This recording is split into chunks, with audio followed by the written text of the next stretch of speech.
Ceux qui ont chassé et ceux qui sont chassés. Il est écrit qu'il y eut une guerre dans le ciel, opposant l'armée de Dieu et l'armée de Satan, qui s'est conclue par la victoire de l'armée de Dieu,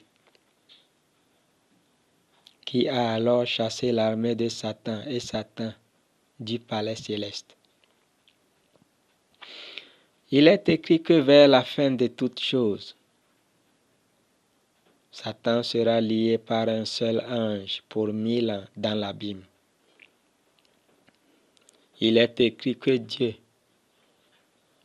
celui qui est en nous, est plus grand que Satan, qui est dans le monde.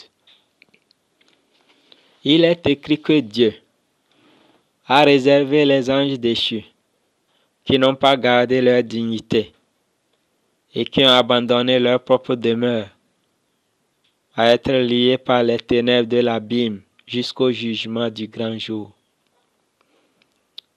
Il est écrit que Jésus, le Fils unique de Dieu, a dépouillé les dominations et les autorités et les a livrées publiquement en spectacle en triomphant d'elles par la croix où il a versé son sang précieux pour le monde.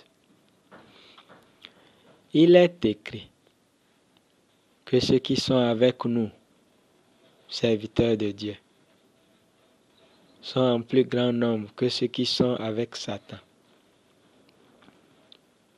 Si un seul ange peut amener Satan en prison pour 1000 ans, imaginez ce que ferait cette multitude d'anges qui nous protègent.